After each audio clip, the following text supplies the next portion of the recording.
Hi friend, welcome to Kavya Nayana cooking channel. ನಾನು ಸುಷ್ಮಾ. ಬನ್ನಿ, ನಮ್ಮ ಉತ್ತರ ಕರ್ನಾಟಕದ ಸ್ಪೆಷಲ್ ಸಂಕ್ರಾಂತಿಯ ವಿಶೇಷವಾಗಿ ನಾನು ಮಾದೇಲಿನ ಯಾವ ತರ ಮಾಡೋದು ಅಂತ ತುಂಬಾ ಸುಲಭವಾಗಿ ಮನೇಲಿ ಇರೋ ಸಾಮಗ್ರಿಗಳನ್ನ ಬಳಸಿ ಯಾವ ತರ ಮಾಡೋದು ಅಂತ ತೋರಿಸ್ಕೊಡ್ತೀನಿ. ಬನ್ನಿ ಫ್ರೆಂಡ್ಸ್. ಗೋಧಿ ರವೆನ ತಗೊಂಡಿದ್ದೀನಿ. ನಿಮ್ಗೆ ಅಂಗಡಿಯಲ್ಲಿ ಕೇಸರಿ ರವೆ ಹಾಗೆ ಬನ್ಸಿ ರವೆ ಅಂತ ಸಿಗುತ್ತೆ ಫ್ರೆಂಡ್ಸ್. ಆ ರವೆನ ನೀವು ತಗೋಬಹುದು. ಇದು ನಾವೇ ಬೆಳೆದಿದ್ದು. ಹಾಗೆ ಇದನ್ನ ಮಿಲ್ಗೆ ನಾವು ಈ ತರ ರವೆ ತರ ಹಾಕಿಸ್ಕೊಂಡು ಬಂದಿದೀವಿ. ಸ್ವಲ್ಪ ದಪ್ಪೆನ ಇರುತ್ತೆ ಇದು. ನೀವು ಅಂಗಡಿಯಲ್ಲಿ ಕೂಡ ತಗೋಬಹುದು. ಗೋಧಿ ರವೆ ಅಂತ ಕೇಳಿದ್ರೆ ಸಿಗುತ್ತೆ ಫ್ರೆಂಡ್ಸ್. ಹಾಗೆ ಈ ಕಪ್ ಅಳತೆಯಲ್ಲೇನೆ 2 ಕಪ್ ಆಗುವಷ್ಟು ಗೋಧಿ ಹಿಟ್ಟನ್ನ ತಗೊಂಡಿದ್ದೀನಿ. 1 ಕಪ್ ರವೆಗೆ 2 ಕಪ್ ಅಷ್ಟು ಗೋಧಿ ಹಿಟ್ಟು. ಹಾಗೆ ಇಲ್ಲಿ 1/4 ಕಪ್ ಅಷ್ಟು ಕಡಲೆ ಹಿಟ್ಟನ್ನ ತಗೊಂಡಿದ್ದೀನಿ. ನೀವು ಕಡಲೆ ಬೇಳೆ ಕೂಡ 4 ಟೇಬಲ್ ಸ್ಪೂನ್ ಅಷ್ಟು ತಗೋಬಹುದು. ಹಾಗೆ ಇಲ್ಲಿ ಗಸಗಸೆ 2 ಟೇಬಲ್ ಸ್ಪೂನ್ ಅಷ್ಟು ತಗೊಂಡಿದ್ದೀನಿ. ಹಾಗೆ ಇಲ್ಲಿ ಜಾಯಿಕಾಯಿನ 1 ಟೇಬಲ್ ಸ್ಪೂನ್ ಅಷ್ಟು ತುರಿದು ಇಟ್ಕೊಂಡಿದ್ದೀನಿ. ಹಾಗೆ ಇಲ್ಲಿ ಏಲಕ್ಕಿ ಪೌಡರ್ನ ಕುಟ್ಟಿ ಇಟ್ಕೊಂಡಿದ್ದೀನಿ. ಹಾಗೆ ಬಿಳಿ ಎಳ್ಳು 2-3 ಟೇಬಲ್ ಸ್ಪೂನ್ ಅಷ್ಟು ತಗೊಂಡಿದ್ದೀನಿ. ಹಾಗೆ ಸೊಂಪು ಇದು ಕೂಡ 1 ಟೇಬಲ್ ಸ್ಪೂನ್ ಅಷ್ಟು ತಗೊಂಡಿದ್ದೀನಿ. ಹಾಗೆ ಇಲ್ಲಿ ಒಣ ಶುಂಠಿ ಪುಡಿನ 1 ಟೇಬಲ್ ಸ್ಪೂನ್ ಅಷ್ಟು ಪೌಡರ್ನ ತಗೊಂಡಿದ್ದೀನಿ. ಹಾಗೆ ಕಡಲೆ ಪಪ್ಪು 1/4 ಕಪ್ ಆಗುವಷ್ಟು ತಗೊಂಡಿದ್ದೀನಿ. ಹಾಗೆ 1 ಕಪ್ ಅಷ್ಟು ಒಣ ಕೊಬ್ಬರಿನ ನಾನು ತುರಿದು ಇಟ್ಕೊಂಡಿದ್ದೀನಿ. ಹಾಗೆ ಇಲ್ಲಿ 1-2 ಟೇಬಲ್ ಸ್ಪೂನ್ ಅಷ್ಟು ತುಪ್ಪ ಬೇಕಾಗುತ್ತೆ ಫ್ರೆಂಡ್ಸ್. ಒಲೆ ಮೇಲೆ ಒಂದು ಪಾತ್ರೆನ ಇಟ್ಕೊಂಡಿದ್ದೀನಿ.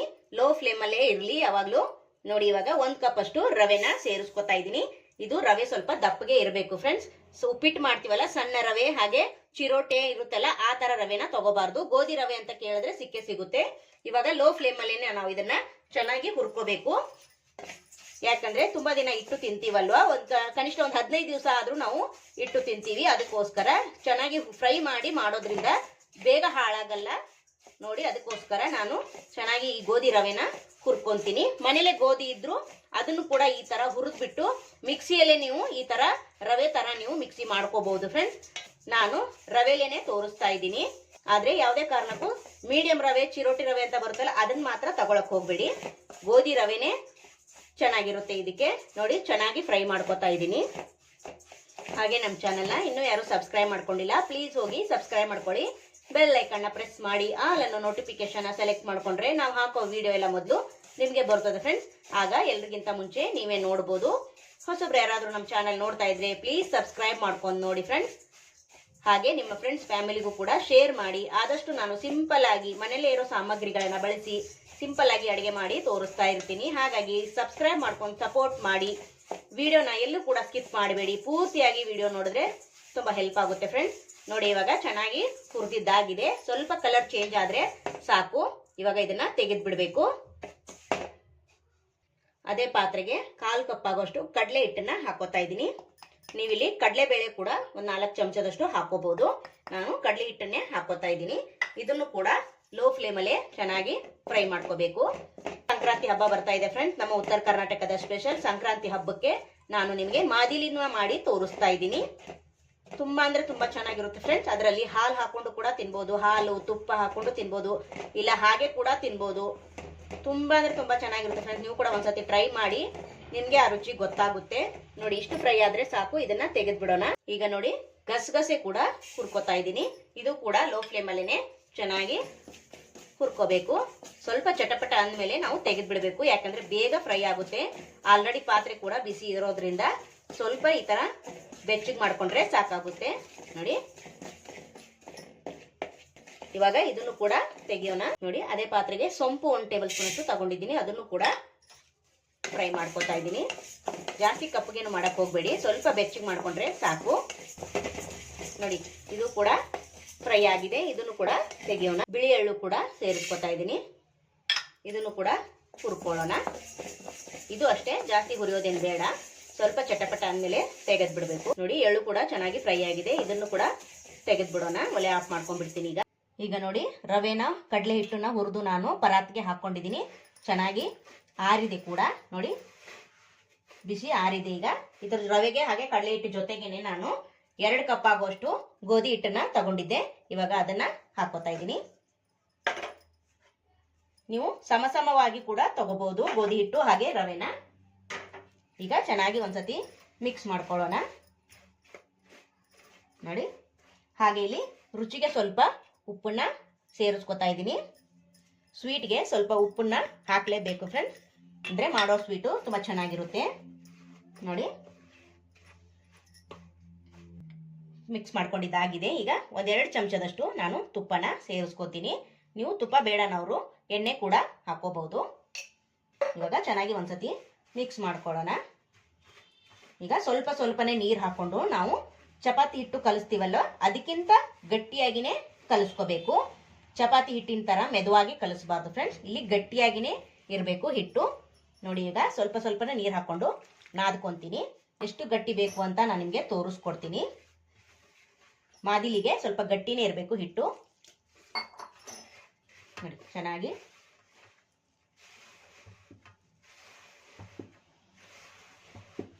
ನೋಡಿ ಇನ್ನೊಂದು ಸ್ವಲ್ಪ ಹಾಕೊತೀನಿ. ಚೆನ್ನಾಗಿ ನಾದ್ಕೊತೀನಿ.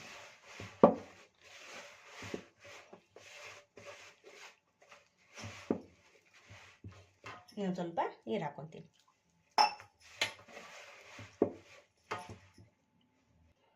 ನೋಡಿ ನಾನು ಹಿಟ್ಟನ್ನ ಕಲಿಸ್ಕೊಂಡಿದ್ದೀನಿ. ನೋಡಿ ಇಷ್ಟು ಗಟ್ಟಿಯಾಗಿ ನಾದ್ಕೋಬೇಕು. ನೋಡಿ ತುಂಬ ಗಟ್ಟಿ ಅಂದರೆ ಗಟ್ಟಿಯಾಗಿ ನಾದ್ಕೋಬೇಕು ಫ್ರೆಂಡ್ಸ್. ಇವಾಗ ಒಂದೊಂದೇ ಉಳ್ಳಿನ ಮಾಡ್ಕೊಳ್ಳೋಣ. ಇಲ್ಲಿ ನಾವು ನೆನೆಸಿಡೋದೇನು ಅವಶ್ಯಕತೆ ಇಲ್ಲ, ಅವಾಗೇ ನಾದ್ಬಿಟ್ಟು ಅವಾಗೇ ನಾವು ಮಾಡ್ಕೋಬಹುದು. ಇವಾಗ ಯಾವ ಥರ ಮಾಡೋದು ಅಂತ ತೋರಿಸ್ಕೊಡ್ತೀನಿ. ನೋಡಿ ಇವಾಗ ಇಷ್ಟು ದೊಡ್ಡದು ಉಳ್ಳಿನ ತಗೊಂಡಿದ್ದೀನಿ.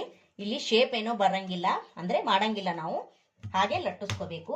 ನೋಡಿ ಈ ಥರ ಗಟ್ಟಿಯಾಗಿ ಇರುತ್ತೆ. ನೋಡಿ ಇವಾಗ ಇದನ್ನ ಲಟ್ಟಿಸ್ಕೊಳ್ಳೋಣ. ನೋಡಿ ಸೈಡ್ ಎಲ್ಲ ಈ ಥರ ಕಾಣ್ತಾ ಇದೆ ಅಂದ್ರೆ ಭಯ ಪಡಬೇಡಿ, ಇದು ಹೀಗೆ ಇರುತ್ತೆ ಚಪಾತಿ. ಅಂದರೆ ನಾವು ಡೈಲಿ ಮಾಡೋ ಚಪಾತಿಗಿಂತ ಇದು ಸ್ವಲ್ಪ ದಪ್ಪದಾಗೆ ಇರುತ್ತೆ.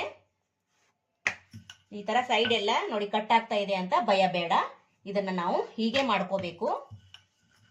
ನೋಡಿ ಇಷ್ಟು ಮಾಡ್ಕೊಂಡ್ರೆ ಸಾಕು. ಇವಾಗ ಇದನ್ನ ಬೇಯಿಸ್ಕೊಳ್ಳೋಣ. ನೋಡಿ ನಾನು ಎಷ್ಟು ದಪ್ಪದಾಗಿ ಮಾಡ್ಕೊಂಡಿದ್ದೀನಿ ಅಂತ ನೋಡ್ತಾ ಇದ್ದೀರಾ. ನೋಡಿ ಇಷ್ಟು ದಪ್ಪ ಮಾಡ್ಕೊಂಡಿದ್ದೀನಿ. ಇವಾಗ ಇದನ್ನ ಬೇಯಿಸ್ಕೊಳ್ಳೋಣ ಬನ್ನಿ.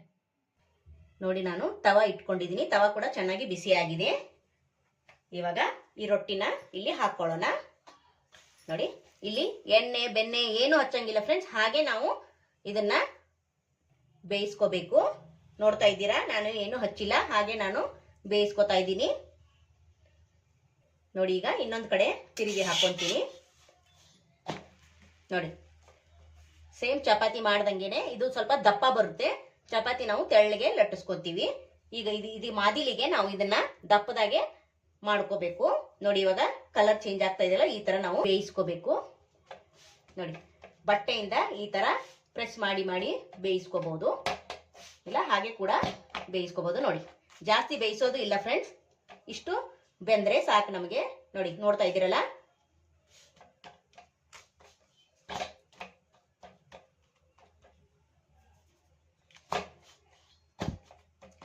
ನೋಡಿ ಇಷ್ಟಾದ್ರೆ ಸಾಕು. ಇದನ್ನ ತೆಗಿಯೋಣ ಈಗ. ನೋಡಿ ಬಿಸಿ ಇರೋವಾಗ್ಲೇನೆ ನಾವು ಇದನ್ನ ಈ ತರ ಮಾಡ್ಕೋಬೇಕು. ನೋಡಿ ನೋಡಿ ಈ ತರ ಮಾಡಿಬಿಟ್ಟು ಬಿಸಿ ಇರುವಾಗ್ಲೇನೆ ಮಾಡಿದ್ರೇನೆ ಸ್ವಲ್ಪ ಪುಡಿ ಆಗುತ್ತೆ. ನೋಡಿ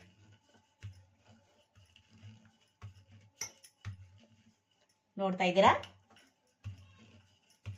ನೋಡಿ ನೋಡಿ ಈ ತರ ಮಾಡ್ಕೋಬೇಕು ಫ್ರೆಂಡ್ಸ್. ನೋಡಿ ಬಿಸಿ ಇರುವಾಗ ಮಾಡಿದ್ರೇನೆ ಇಲ್ಲಿ ಬೇಗ ನೋಡಿ ಈ ತರ ಉದುರುದ್ರಾಗಿ ಬರುತ್ತೆ ನಮಗೆ. ನೋಡಿ ಇಷ್ಟು ಮಾಡ್ಕೊಂಡಿದೀವಲ್ವ, ಈಗ ಇದನ್ನ ಏನ್ ಮಾಡ್ಬೇಕು, ಇದನ್ನ ತಣ್ಣಗಾಗೋದಕ್ಕೆ ಬಿಡಬೇಕು. ಅಂದ್ರೆ ಎಲ್ಲಾ ರೊಟ್ಟಿನೂ ನಾನು ಈ ತರ ಮಾಡ್ಕೊಂತೀನಿ. ಪುಡಿನ ಮಾಡ್ಕೊಂಡು ನಾನು ಆರೋದಕ್ಕೆ ಬಿಡ್ತೀನಿ. ಸ್ವಲ್ಪ ಇದು ತಣ್ಣಗಾಗಬೇಕು. ನೋಡಿ ಫ್ರೆಂಡ್ಸ್ ನಾನು ಮಾಡ್ಕೊಂಡಿರೋದು 4 ರೊಟ್ಟಿ ಆಗಿದೆ. ಹಿಟ್ಟು ಇಷ್ಟ ಆಗಿದೆ ನೋಡಿ ಫ್ರೆಂಡ್ಸ್. ಇವಾಗೆಲ್ಲವನ್ನು ಅದೇ ತರ ಮಾಡಿ ನಾನು ನೋಡಿ ಇವಾಗ ಬಿಸಿ ಕೂಡ ಆರಿದೆ.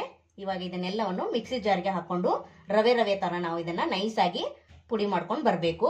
ಜಾಸ್ತಿ ರವೆನೂ ಅಲ್ಲ, ನೈಸಾಗಿ ಪುಡಿ ಮಾಡ್ಕೊಂಡ್ರೆ ಚೆನ್ನಾಗಿರುತ್ತೆ.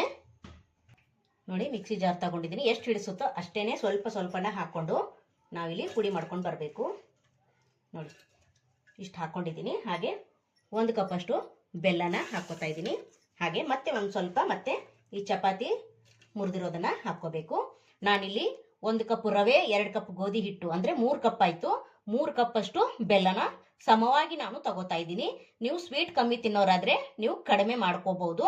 ಯಾಕಂದ್ರೆ ಇದು ಮಾಡಿ ಇಟ್ಟ ಮೇಲೆ ಏನಾಗುತ್ತೆ ಅಂದ್ರೆ ಮಾರನೇ ದಿನಕ್ಕೆ ಆರದ ಮೇಲೆ ಸ್ವೀಟ್ ಕಮ್ಮಿ ಅನಿಸುತ್ತೆ. ಅದಕ್ಕೋಸ್ಕರ ಮಾಡುವಾಗ್ಲೇನೆ ಒಂದು ಅರ್ಧ ಬಟ್ಲು ಅಥವಾ ನೀವು ಹೆಚ್ಚು ತಿನ್ನೋದಾದ್ರೆ 1 ಬಟ್ಲಷ್ಟು ಬೆಲ್ಲನ ಜಾಸ್ತಿನೇ ಹಾಕೊಳ್ಳಿ.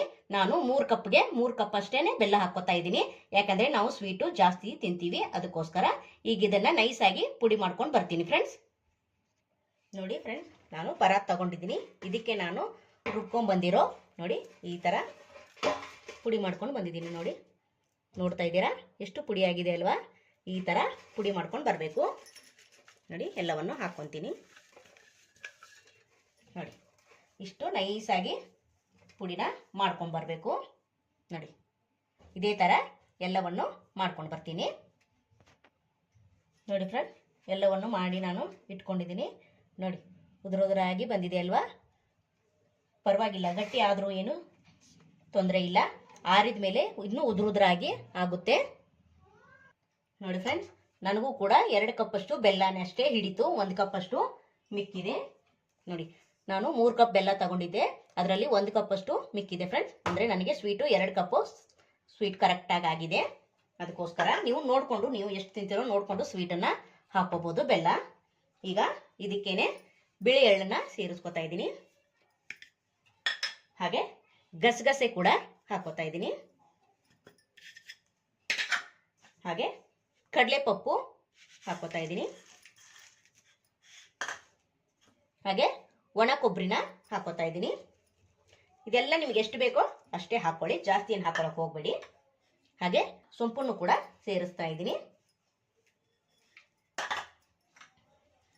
ಒಣ ಶುಂಠಿ ಪುಡಿನ ಹಾಕೋತಾ ಇದ್ದೀನಿ. ಹಾಗೆ ಜಾಯಿಕಾಯಿನ ಒಂದು ಅರ್ಧ ನೋಡಿ ನಾನು ತುರಿದು ಬಿಟ್ಟು ತಗೊಂಡಿದ್ದೀನಿ, ಅದನ್ನು ಕೂಡ ಹಾಕೋತಾ ಇದ್ದೀನಿ. ಹಾಗೆ ಇಲ್ಲಿ ಏಲಕ್ಕಿ ಪುಡಿ ಕೂಡ ಸೇರಿಸ್ಕೊತಾ ಇದ್ದೀನಿ. ಇವಾಗ ಮತ್ತೆ ಒಂದ್ಸತಿ ಚೆನ್ನಾಗಿ ಮಿಕ್ಸ್ ಮಾಡ್ಕೊಳ್ಳೋಣ. ನೋಡಿ ಈ ತರ ಮುದ್ದೆ ಮುದ್ದೆ ಆಗಬೇಕು. ಮುದ್ದೆ ಮುದ್ದೆ ಆದ್ರೇನೆ ನಾವು ಬೆಲ್ಲ ಹಿಡ್ಕೊಳ್ಳುತ್ತೆ. ಇದು ಉದುರಾಗಿ ಇದ್ರೆ ಬೆಲ್ಲ ಕಡಿಮೆ ತಗೊಳುತ್ತೆ. ಹಾಗೆ ಮಾರನೇ ದಿನಕ್ಕೆ ನಮಗೆ ಬೆಲ್ಲನೇ ಇರೋದಿಲ್ಲ, ಅಷ್ಟು ಸಪ್ಪೆ ಆಗ್ಬಿಡುತ್ತೆ ಆರಿದ ಮೇಲೆ. ಅದಕ್ಕೋಸ್ಕರ ಇವಾಗಿಷ್ಟು ಬೆಲ್ಲ ಕರೆಕ್ಟಾಗಿ ಆಗಿದೆ. ನಿಮ್ಗೆ ಬೇಕಂದ್ರೆ ಎಕ್ಸ್ಟ್ರಾ ಮತ್ತೆ ನೀವು ಸೇರಿಸ್ಕೋಬಹುದು. ಸಣ್ಣಗೆ ಕುಟ್ಬಿಟ್ಟು ಬೆಲ್ಲನ ಇಲ್ಲ ತುರಿದು ಬಿಟ್ಟಾದ್ರೂ ಹಾಕೋಬಹುದು. ನೋಡಿ ನಾನು ಇದನ್ನ ಆರೋದಕ್ಕೆ ಇಡ್ತೀನಿ. ಇದು ಆರಿದ ಮೇಲೆ ಇನ್ನೂ ಚೆನ್ನಾಗಿ ಬರುತ್ತೆ. ನೋಡ್ತಾ ಇದ್ದೀರಾ, ಎಲ್ಲವನ್ನು ಮಿಕ್ಸ್ ಮಾಡ್ಕೊಂಡಿದ್ದೀನಿ. ನೋಡಿ ಸಂಕ್ರಾಂತಿ ಸ್ಪೆಷಲ್ ನಮ್ಮ ಉತ್ತರ ಕರ್ನಾಟಕದ ಸ್ವೀಟ್ ರೆಸಿಪಿ ಮಾದಿಲಿ ರೆಡಿ ಆಯಿತು ಫ್ರೆಂಡ್ಸ್. ನೀವು ಕೂಡ ಒಂದ್ಸತಿ ಟ್ರೈ ಮಾಡಿ ಯಾವ ಥರ ಬರುತ್ತೆ ಅಂತ ನನಗೆ ಕಮೆಂಟಲ್ಲಿ ತಿಳಿಸಿ ಫ್ರೆಂಡ್ಸ್. ಬನ್ನಿ ಇವಾಗ ಇದನ್ನ ಡ್ರೈ ಮಾಡ್ಕೊಳ್ಳೋಣ. ಅಂದರೆ ಸ್ವಲ್ಪ ಹೊತ್ತು ಈ ಥರ ಗಾಳಿಗೆ ಹರಡ್ಕೊಂಡು ಈ ಥರ ಇಟ್ಟರೆ ಇನ್ನೂ ಕೂಡ ಉದುರಾಗಿ ಚೆನ್ನಾಗಿ ಬರುತ್ತೆ. ಇದು ಆರಿದ ಮೇಲೇ ನಾನು ಸರ್ವ್ ಮಾಡಿ ತೋರಿಸ್ತೀನಿ. ನೋಡಿ ಫ್ರೆಂಡ್ಸ್, ಮಾದುಲಿ ರೆಡಿ ಆಗಿದೆ. ಬನ್ನಿ ಇವಾಗ ಪ್ಲೇಟ್ಗೆ ಸರ್ವ್ ಮಾಡ್ಕೊಳ್ಳೋಣ. ನೋಡಿ ಫ್ರೆಂಡ್ಸ್, ಎಷ್ಟು ಚೆನ್ನಾಗಿ ಉದುರಾಗಿ ಬಂದಿದೆ. ನೋಡ್ತಾ ಇದ್ದೀರಾ, ನಮ್ಮ ಉತ್ತರ ಕರ್ನಾಟಕದ ಸ್ಪೆಷಲ್ ಸಂಕ್ರಾಂತಿ ಹಬ್ಬದ ವಿಶೇಷ ಮಾದೇಲಿನ ಯಾವ ಥರ ಮಾಡಿದ್ದೀನಿ ಅಂತ ನೋಡಿದ್ರಲ್ಲ. ನಿಮಗೆ ಇಷ್ಟ ಆಗಿದೆ ಅಂತ ಭಾವಿಸ್ತೀನಿ ಫ್ರೆಂಡ್ಸ್. ನಿಮಗೂ ಕೂಡ ಇಷ್ಟ ಆದರೆ ನೀವು ಕೂಡ ಒಂದ್ಸತಿ ಟ್ರೈ ಮಾಡಿ ನೋಡಿ. ಹಾಗೆ ನಿಮ್ಮ ಫ್ರೆಂಡ್ಸ್ ಫ್ಯಾಮಿಲಿಗೂ ಕೂಡ ಶೇರ್ ಮಾಡಿ. ನೋಡ್ತಾ ಇದ್ದೀರಾ ಎಷ್ಟು ಚೆನ್ನಾಗಿ ರೆಡಿಯಾಗಿದೆ. ಟೇಸ್ಟು ಮಾತ್ರ ಸಖತ್ತಾಗಿದೆ. ಬೆಲ್ಲನ ನೀವು ನೋಡಿಕೊಂಡು ಹಾಕ್ಕೊಳ್ಳಿ. ಜಾಸ್ತಿ ಸ್ವೀಟ್ ಆದರೆ ಜಾಸ್ತಿ ಹಾಕ್ಕೊಳ್ಳಿ. ಅಂದರೆ ನಾಳೆ ನಾಡಿದ್ದು ಇದು ಸಪ್ಪೆ ಆಗಿಬಿಡುತ್ತೆ, ಅದಕ್ಕೋಸ್ಕರ ಡ್ರೈ ಆಗಿಬಿಡುತ್ತೆ. ಅದಕ್ಕೆ ನಾವು ಮೊದಲೇನೆ ಬೆಲ್ಲನ ಜಾಸ್ತಿ ಹಾಕ್ಕೋಬೇಕು, ಅಂದರೆ ಸ್ವೀಟು ಹಾಗೆ ಇರುತ್ತೆ. ನೋಡಿ ಒಂದು 15 ದಿನ ಗಂಟ ಇಟ್ಟರು ಏನೂ ಆಗಲ್ಲ, ಹಾಳಾಗಲ್ಲ. ಚೆನ್ನಾಗಿ ನಾವು ಇದನ್ನು ಸ್ಟೋರ್ ಮಾಡ್ಕೋಬಹುದು. ನೋಡ್ತಾ ಇದ್ದೀರಾ. ಹಾಗೆ ನಮ್ಮ ವಿಡಿಯೋ ನಿಮಗೆ ಇಷ್ಟವಾದರೆ ಪ್ಲೀಸ್ ಲೈಕ್ ಮಾಡಿ, ಶೇರ್ ಮಾಡಿ, ಕಮೆಂಟ್ ಮಾಡಿ, ಸಬ್ಸ್ಕ್ರೈಬ್ ಮಾಡ್ಕೊಳ್ಳಿ. ನಮ್ಮ ವಿಡಿಯೋ ನೋಡಿದ್ದಕ್ಕಾಗಿ ನಿಮ್ಮೆಲ್ಲರಿಗೂ ಧನ್ಯವಾದಗಳು. Thank you for watching. ನಮಸ್ಕಾರ ಫ್ರೆಂಡ್ಸ್.